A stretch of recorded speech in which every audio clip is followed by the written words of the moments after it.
काही काळजी करू नका. जगदंबाला हे सारं करण्यापासून अडवणाऱ्या दोन व्यक्ती. दोन व्यक्ती कोणत्या? जनक आणि ती गंगाई. ते आपल्यासाठी एवढं का करतील?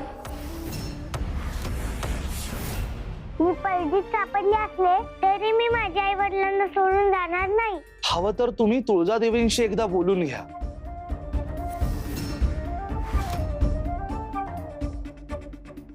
तू जाई, तू जाई, तू जाई.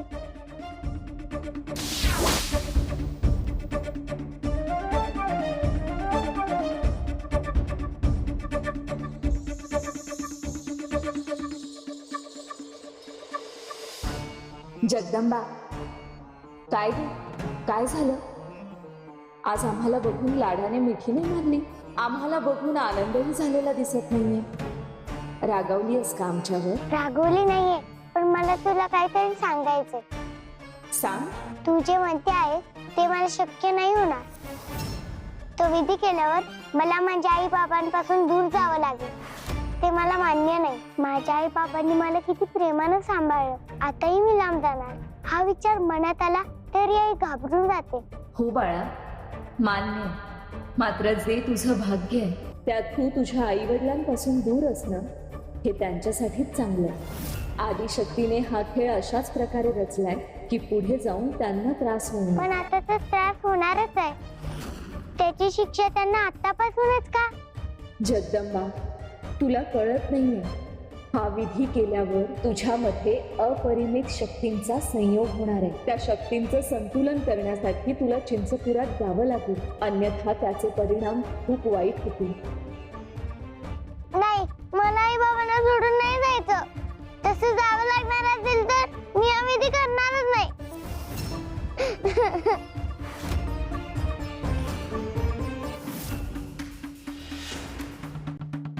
जगदंबाचा बालहट्ट तिच्या वयाला साजेस आहे. ज्या पालकांनी तिची एवढी देखभाल केली, एवढं प्रेम केलं, त्यांना सोडून जाताना किती त्रास होत असेल. ही मानवी भावना मला आणि आदिशक्तीला कळणार नाही. पण म्हणूनच जगदंबाचा मानव म्हणून जन्म झालाय. तिच्यात दैवत्व असलं तरी महिषासुराच्या अंतासाठी तिचं मानव असणं महत्वाचं आहे. जर ह्या ठराविक योगाला तिने विधी पूर्ण केला नाही तर आदिशक्तीने आखलेली योजना कधीच पूर्ण होणार नाही. काहीही करून मला ह्याच तिथीला हे व्रत पूर्ण करावं लागणार.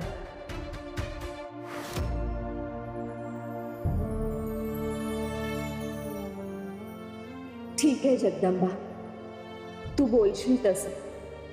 तुला लगेच तुझ्या आई वडिलांना सोडून जायची गरज नाही. तू राहा त्यांच्यासोबत.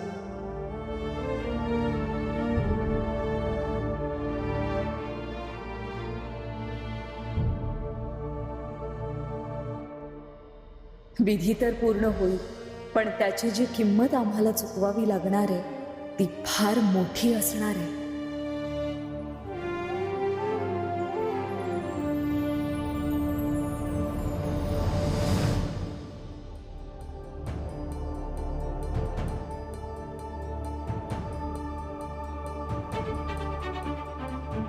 आई राजा उदा उदा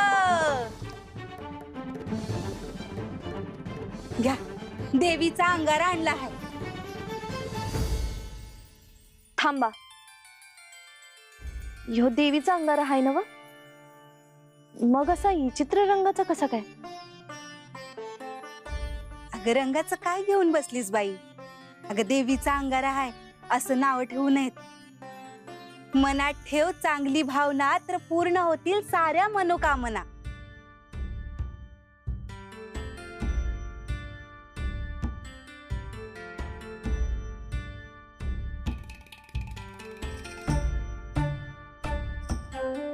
एवढा अंगारा आणून लावलात आम्हाला, पण काहीतरी घ्या की आमच्याकडून. तेल घेऊन जा. अहो अहो नाही नाही, राहू द्या, येते मी.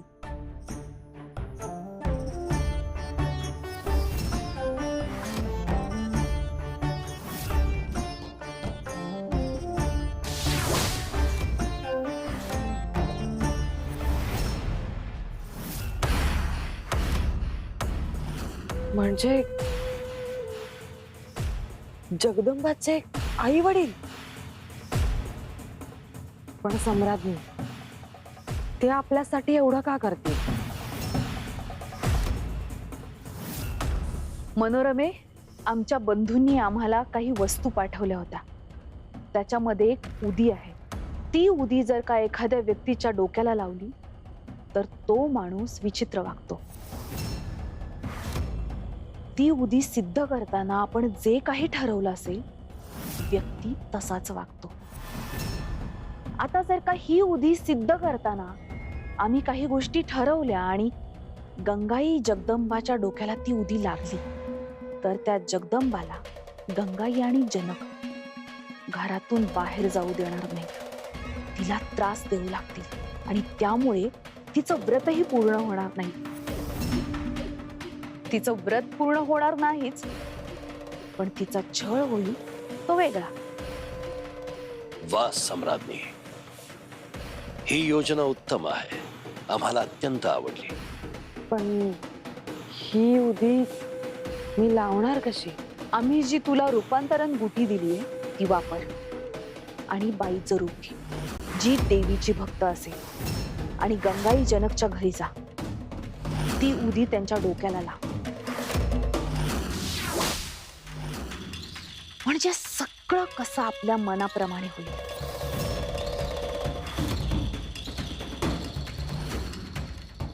आता खरी मजा येईल.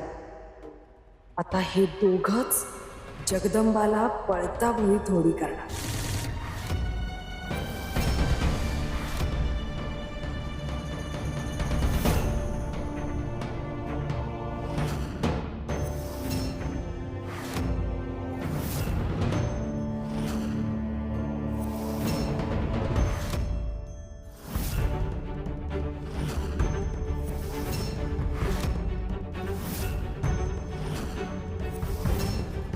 आली, आता खरी मजा सुरू होणार.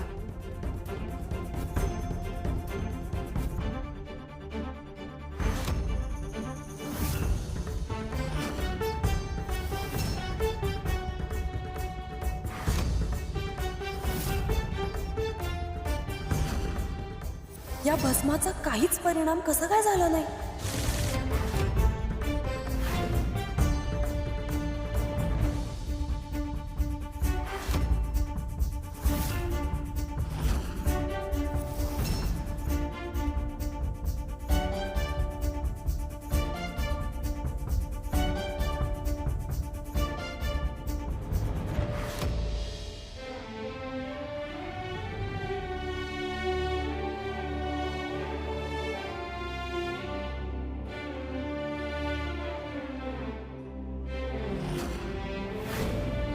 जगदंबा तर जास्तच शहाणी निघाली. टिळा कधी पुसून टाकला काही कळलंच नाही. मनोरमे, आता काहीतरी नवीन योजना आखावी लागणार. मला माहितीये तुम्ही काळजीत आहात. मी इथून तुम्हाला सोडून जाईल ह्याची भीती वाटते ना तुम्हाला? पण काळजी करू नका, मी तुमचीच मुलगी आहे. मी तुम्हाला सोडून कुठेही जाणार नाही. तुम्ही मला एवढं प्रेम देता, माया करता, मग मी तुम्हाला दुखवेन का? गंगाई, बघ, मी म्हणलं होतं ना तुला, ही आपल्याला सोडून कुठं बी जाणार नाही.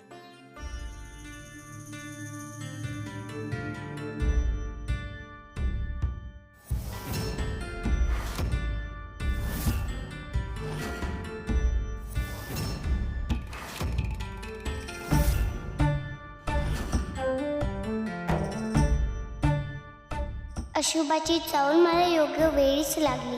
महिषासुराने हे व्रत पूर्ण होऊ नये याची तयारी सुरू केली. मला आता कुठल्याही परिस्थितीत हे व्रत पूर्ण करावं लागणार.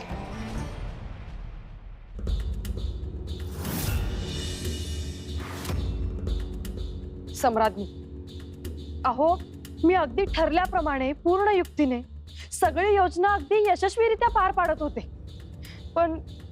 पण त्या जगदंबाने हुशारी करून ते भस्म पुसून टाकलं आणि घात केला. घात तिने नाही, तू केलायस आमचा मनोरमा. तुझ्यावर अवलंबून राहिल्यामुळे सगळ्या योजना फसत चालल्यात आमच्या. दरवेळी हा असा पडलेला आणि पराभूत झालेला चेहरा तुझा पाहून आम्हाला पश्चाताप होतोय. आणि काय ग, योजनेसाठी सगळी सामुग्री तुला दिली तरी सुद्धा साधी एक गोष्ट जमली नाही तुला. सम्राज्ञी, अहो जीवाच्या आकांतानं लढतीये मी तुमच्यासाठी. आता आयत्या वेळी हे असं सगळं झालं, त्याला आता मी काय करू? त्या जगदंबाला एकदमच काहीतरी जाणवलं, मग तिनं पकडलं आपल्याला. आता यात माझी काय चूक? तुझी नाही तर कोणाची चूक? हं? त्या जगदंबाला पराभूत करण्यासाठी आम्ही इथे नवनवीन योजना आखतोय, शक्कल लढवतोय, आणि तू तू त्यातली एक योजना तरीच नेऊ शकत नाहीस. सम्राज्ञी, मला काय वाटतं की अजून 2 दिवस आहेत आपल्याकडे, म्हणजे ती जगदंबा आजपासूनच ते व्रत पूर्ण करायला जाईल. सलग 3 रात्री जर तिने हे व्रत केलं तरच ते पूर्ण होईल. यापैकी एका जरी रात्रीचा नेम चुकवण्यात आपण यशस्वी झालो तरी आपण जिंकू. सम्राज्ञी, यावेळी मला वेगळं काहीतरी करायला सांगा. मी अजिबात निराश करणार आहे तुम्हाला, खरंच. ठीक आहे, यावेळी आपण एका वेगळ्या मार्गाचा अवलंब करू. आमच्याकडे एक प्रभावी भस्म आहे, ते आम्ही तुला सिद्ध करून देऊ. ते घेऊन तू जगदंबाच्या घरी जा आणि ते गंगाईला प्यायला दे. ते जर तिला प्यायला दिलं तर ती आजारी पडेल. पण हा, त्याचा योग्य तो प्रभाव पडण्यासाठी तिने ते सतत प्यायला हवं. ठीक आहे? जमेल ना तुला? मनोरमे, आता हे तरी जमणार आहे का तुला? हो हो सम्राज्ञी, आहो. का नाही जमणार? नक्की जमणार. यासाठी एक मार्ग आहे. ठीक आहे, मात्र यावेळी कोणतीही चूक होता कामा नये, नाहीतर तुला नाही माहिती. नाही नाही नाही, आता माझ्याकडून कोणतीही चूक होणार नाही. यावेळी जगदंबाचं व्रत मोडणार म्हणजे मोडणार.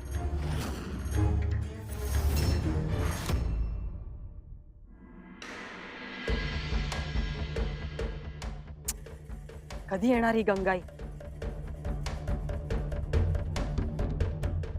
या पेड्यांमध्ये भस्म तर मिसळून झालाय. एकदा का हा पेढा तिने खाल्ला की मग ती आजारी पडेल आणि मग माझी योजना यशस्वी होईल.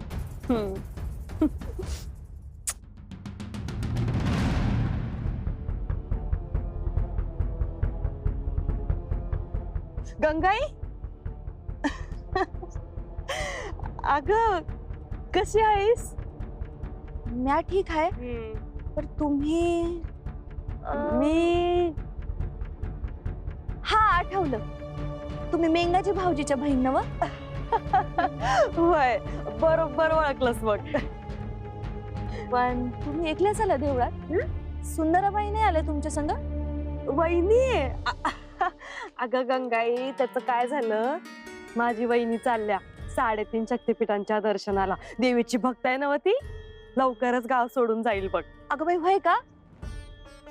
मला बी 3.5 शक्तिपीठाचं दर्शन घ्यायचं लईच मनात होतं बघा, पण जायलाच मिळालं नाही, कारण देवी आईनं स्वतः स्वप्नात येऊन दर्शन दिलं मला. पण सुंदराबाई प्रत्यक्ष दर्शनाला गेल्या, हे चांगलंच झालं बघा.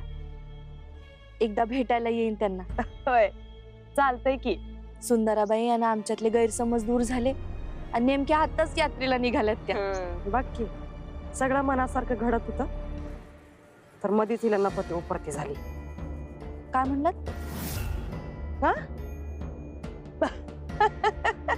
म्हणजे अगं ते आता माझी वहिनी यात्रेला निघाली 3.5 शक्तिपीठांच्या, म्हणजे तिचं पुण्य सगळ्या गावाला मिळणार ग.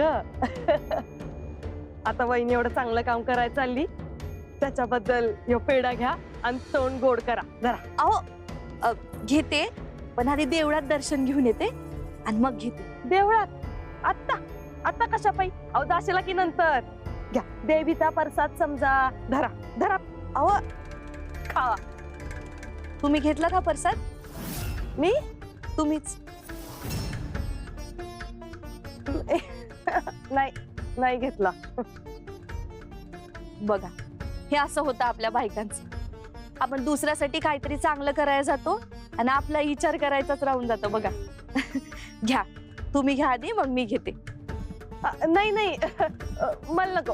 तुम्ही घेतलं नाही तर मी बी खाणार नाही बघा. गंगाई अगं असं नको करू, तू खा, मला नको. देवीचा प्रसाद तुम्ही खायला नग का?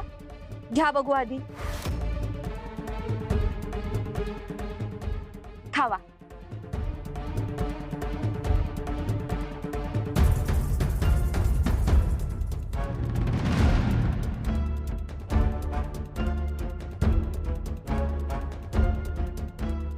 आता बरं वाटलं बघा जीवाला. चला, मी देवीचं दर्शन घेऊन येते. हा, होय होय ये. मनोरमे, आयत्या वेळी नको ते संकट कोसळून घेतेस डोक्यावर. तरी बरं, त्या सगळ्याच पेढ्यांमध्ये भस्म मिसळलं होतं, म्हणजे थोडं तरी भस्म गेलं तुझ्या पोटात. नाहीतर तिला पेढा देण्याच्या नादात हा मी पण खाल्ला, म्हण माझ्या पण पोटात भस्म. आता मी पण आजारी पडणार की काय? जाऊ दे, काहीही झालं तरी ही कामगिरी पूर्ण करायला हवी मनोरमे, आणि मी ती पूर्ण करून दाखवणारच. नंदी महाराज, तुम्ही म्हणाला होतात ना तुळजाची बोलून घ्या म्हणून, मी बोलले तिच्या बरोबर. तिनेच मला सांगितलं की मी आई बाबांना सोडून जायची गरज नाही. काय सांगताय? खरंच? हो, म्हणूनच आज रात्रीपासूनच मी हे व्रत सुरू करणार आहे. अरे वा, फारच उत्तम. तुळजादेवी महादेवांना म्हणाल्या होत्या, एकदा का त्यांनी भूलोकावर सगळं सुयोग्य केलं की त्या पुन्हा कैलासावर जातील. खरंच कदाचित त्याच गोष्टीची नांदी असेल का? पण मी हे व्रत पूर्ण केल्यानंतर अशी कोणती मोठी गोष्ट घडणार आहे? तुळजाईने मला सांगितले की मला महिषासुराचा अंत करायचा आहे. पण मी किती लहान आहे अजून, मला कसं शक्य होईल ते? देवी तुम्ही लहान असलात तरी तुम्ही साक्षात तुळजादेवींचाच अंश आहात, आणि तुमच्या या प्रश्नाचं उत्तर आपल्याला विधीनंतरच मिळेल. महिषासुराला असा वर मिळालेला आहे की देवी किंवा देव त्याला मारू शकत नाहीत. त्यामुळेच तर तुळजादेवींनी जगदंबा हा अवतार घेतलेला आहे, आणि तुळजादेवींचा अंश म्हणून तुम्हाला मिळालेली शक्ती आणि या प्रवासात तुम्ही प्राप्त केलेली शक्ती, यामुळे तुम्ही स्वतःला सिद्ध केलंय. आणि म्हणूनच हे तुळजादेवींच्या योजनेचं अखेरचं पाऊल असणार आहे. हे व्रत पूर्ण झाल्यावर तुळजाईची वाण मला न्यायला येणार आहे. ते मला इथून कुठेतरी लांब घेऊन जाणार आहे का? तिथे गेल्यावर नक्की काय होणार आहे त्याची मला उत्सुकता आहे. तुळजादेवींनीच ही योजना आखलेली आहे, त्यामुळे त्यामागे त्यांचा काहीतरी निश्चितच विचार असणार. त्यामुळे चिंता नसावी. जी काय योजना असेल त्यामध्ये फक्त जगदंबाचंच नाही तर अखिल विश्वाचं कल्याण असणार आहे. आता फक्त हे व्रत नीट पार पडावं, त्यात कसलंही विघ्न येऊ नये एवढीच इच्छा आहे.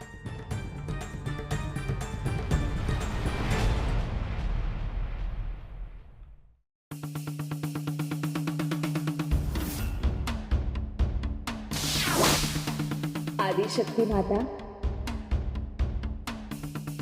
प्रणाम.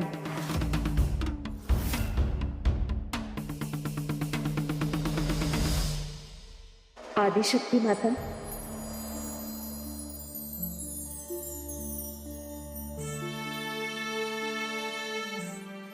तू जो निर्णय घेतलायस त्यामुळे आम्ही नाराज आहोत तुळजा.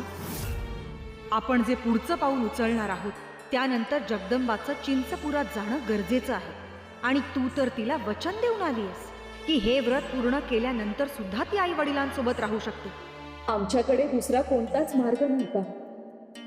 हे व्रत पूर्ण करणं, तेही वेळेत पूर्ण होणं अत्यंत गरजेचं आहे, एवढंच आम्हाला दिसत होतं. पण म्हणून असं वचन द्यायचं? हे वचन तिला देऊन तू खूप मोठी चूक केलीयस. आता ह्याची किंमत तुला चुकवावी लागणार आहे. हो, त्याचे परिणाम फार भयानक असू शकतात ह्याची आम्हाला कल्पना आहे, परंतु आम्ही जगदंबाचं मन नाही मोडू शकत. आई वडिलांपासून दूर होणं, तेही एवढ्या कोवळ्या वयात, हा विरह सहन करावा लागला. ह्याचं दुःख आम्ही समजू शकतो, आम्ही सुद्धा या कार्यासाठी आमचा कैलास, आमचे पुत्र, आमचे पती महादेव हे सारं काही सोडून आलो. तेव्हा आम्हाला या विरहाची किंमत कळते. त्यामुळे जगदंबाला आपल्या आई वडिलांचा विरह सहन करायला लागू नये अशी आमची इच्छा आहे. तुझा ह्या कृतीमागचा विचार आम्हाला पटलाय. आज रात्रीपासून जगदंबा विधीला सुरुवात करेल. 3 रात्र हा विधी चालेल. त्यानंतर जे घडेल ते केवळ अवर्णनीय असेल. परंतु तू दिलेल्या वचनामुळे पुढील सगळा घटनाक्रम बदललाय. जे होणार आहे त्याचे परिणाम तुला देखील भोगावे लागणार आहेत आणि कैलासालाही. हे सारं काही घडण्याआधी आम्हाला महादेवांची भेट घ्यायची. कैलास पर्वतावर जायचं. हे सगळं जे काही घडणार आहे त्यासाठी महादेव तयार होतील असं खरंच तुला वाटतंय? म्हणजे तुझ्याकडे ह्याचे उत्तर नाही तर ठीक आहे. आता जे काही कल्पनेच्याही पलीकडचे घडणार आहे त्याआधी तू कैलासाला भेट देऊ नये. कारण नंतर तो पुन्हा योग कधी येईल काहीच सांगता येत नाही.